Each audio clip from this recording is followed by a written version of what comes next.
Hello mga kababayan ko sa Pilipinas, si Bishop Arnel here of Victory Church of God of Fredericksburg, Virginia. At halina po kayo, basahin po natin ang salita ng Diyos sa araw na ito, which is Day 141 ng ating Bible reading. Esther chapter 1. Nang panahon ni Haring Xerxes ng Persia, ang sakop niya ay mula sa India hanggang Ethiopia. Binubuo ito ng 127 lalawigan. Ang kanyang palasyo ay nasa lungsod ng Susa na siyang kapitolyo ng Persia. Nang ikatlong taon ng kanyang paghahari, siya ay naghanda ng isang pagpiging para sa kanyang mga pinuno, mga katulong sa palasyo, mga punong kawal ng Persia at Media, pati mga maharlika at mga gobernador ng mga lalawigan. Ipinagparangalan niya sa mga ito ang kayamanan ng kanyang kaharian at ang karangyaan ng kanyang pamumuhay. Ang piging ay tumagal pang 180 na araw. Pagkaraan nito, naghanda naman siya ng piging para sa lahat ng taga-Susa, dakila o hamakman. Ito'y ginanap sa patio sa may hardin ng palasyo at tumagal ng 7 araw. Puting-puti ang mga kortina at maraming palawit na kulay asul. Ang mga tali nito'y nilubid na pinong lino at murado at nakasabit sa mga argolyang pilak. Marmol ang mga haligi ng palasyo. Yari sa ginto't pilak ang mga upuan. Ang sahig ay mosaic na yari sa porfido, alabastro, nakar at mamahaling bato. Ang mga alak ay inihain sa mga kupitang ginto na iba't iba ang hugis. Napakaraming mamahaling alak ang inilabas, alak na angkop lamang sa isang hari. Walang humpay ang pagpapagmahagi ng inumin. Ipinag-utos ng hari sa mga katulong na ibigay ang hilig ng bawat isa.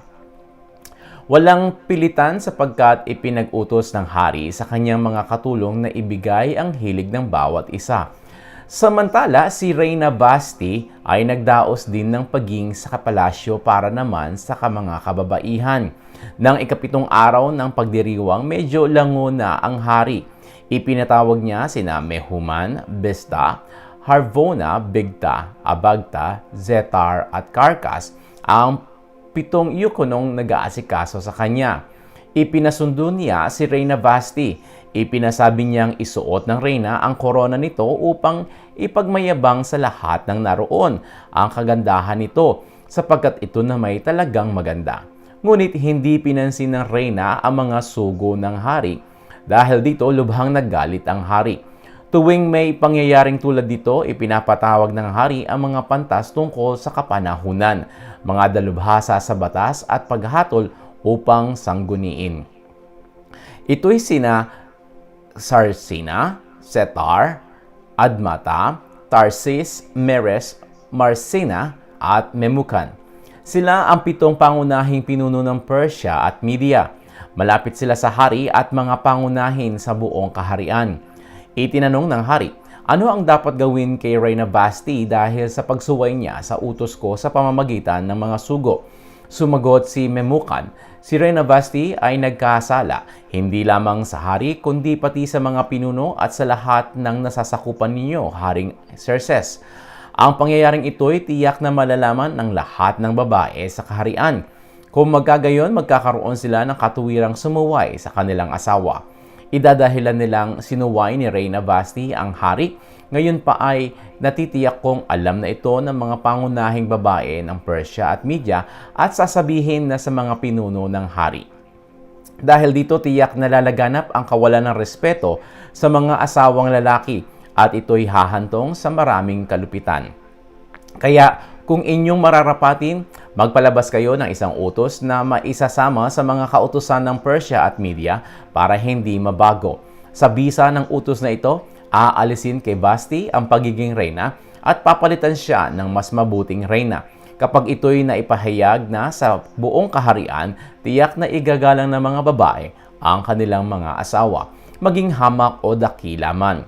Nagustuhan ng hari ang kanyang mga pinuno ang payo na Memucan at ito nga ang ginawa ng hari. Pinadalhan niya ng sulat ang mga lalawigang sakop niya. Ang liham ay nakasulat ayon sa wika ng bawat lalawigan. Ipinapahayag sa liham na ito na dapat ang asawang lalaki ang siyang pinuno ng kanyang sambahayan. Esther chapter 2. Lumipas ang mga araw at napawi ang galit ni Haring Xerxes. Subalit patuloy pa rin nitong naaalala si Vashti, ang ginawa nito at ang utos na nilagdaan niya laban dito. Kaya't iminungkahi ng kanyang mga lingkod. Bakit di kayo magpahanap ng magaganda at kabataang dalaga kamahalan?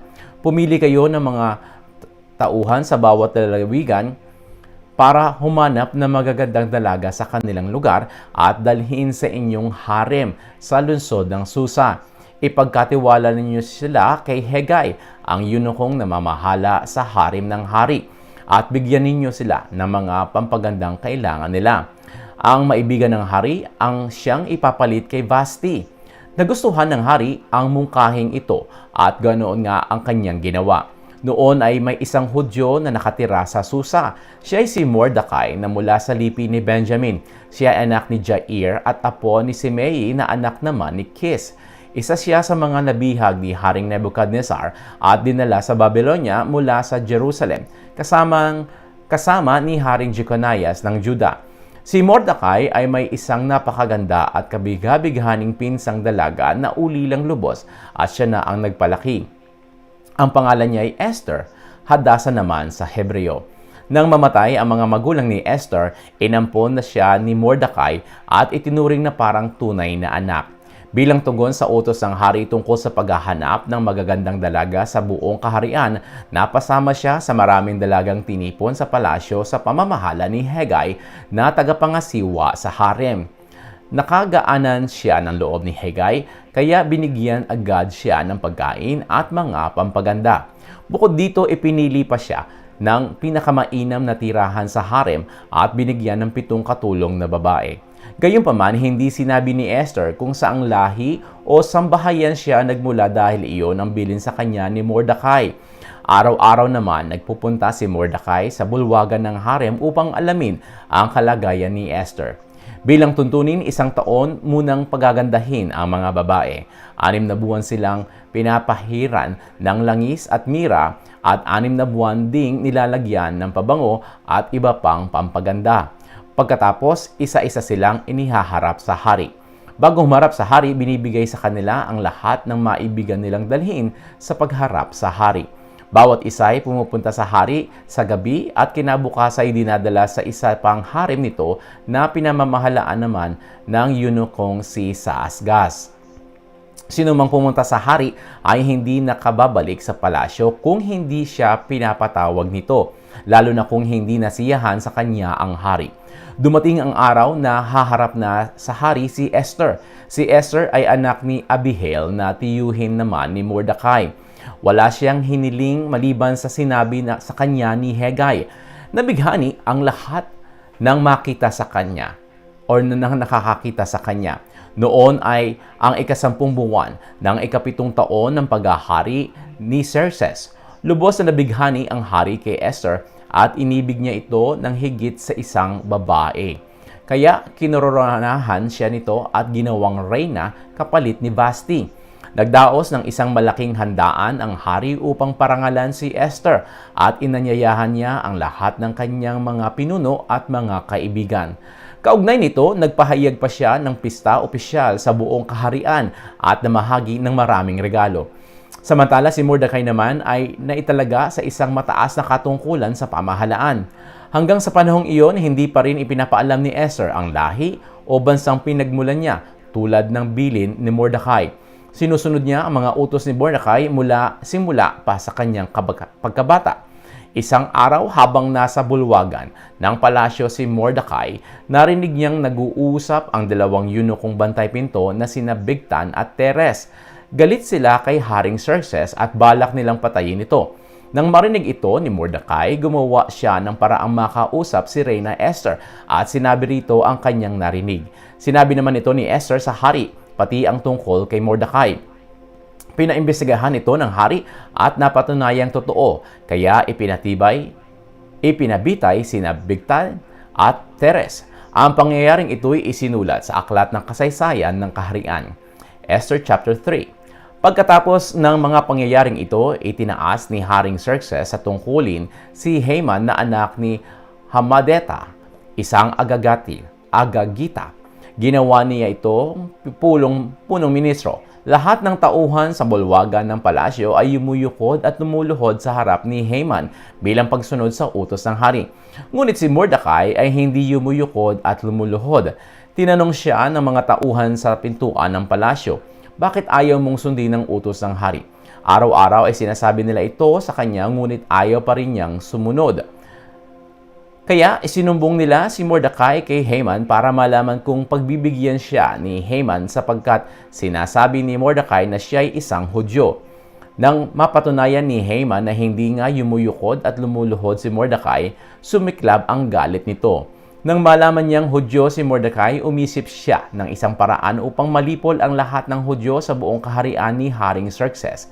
Nang unang buwan ng 12 taon ng paghahari ni Xerxes, ginawa sa harapan ni Haman ang palabunutang tinatawag na Pur upang malaman kung anong araw nararapat isagawa ang balak niya. Tumama ito sa 13 araw ng 12 buwan na kung tawagi Adar. Pagkatapos nito, sinabi ni Haman kay Haring Xerxes, "Sa lahat pong panig ng inyong kaharian ay may isang lahi ng mga tao na may sariling batas na iba sa alinmang lahi. Hindi po sila sumusunod sa inyong utos at na makakasama po kung pababayaan ninyo silang ganito. Kung inyong mararapatin, ipag-utos po ninyo na lipulin ang mga taong iyon. Magbibigay po ako ng 350,000 kilong pilak sa mga pinuno at ito'y ilalagak sa kabang yaman ng hari." Hinubad ng hari ang kanyang singsing na pantatak at ibinigay kay Haman na anak ni Hamedata,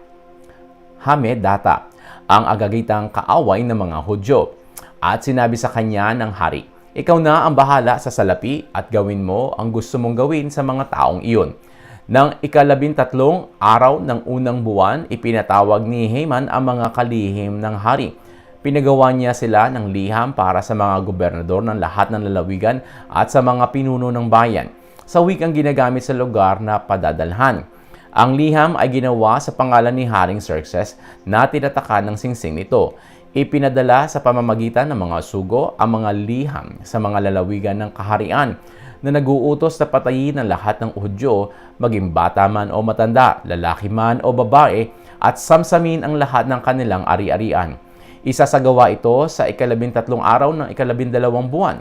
Bawat lalawigan ay padadalhan ng sipi ng utos upang makapaghanda ang lahat sa araw na nabanggit. At ipinahayag nga sa lungsod ng Susa, ang Kapitolyo ng Persya, ang utos ng hari. Ang mga lalawigan naman ay kaagad pinadalhan ng mga sipi nito. Kaya samantalang masayang nag-iinuman ng ahari at si Haman, ang lungsod naman ng Susa ay gulong-gulo.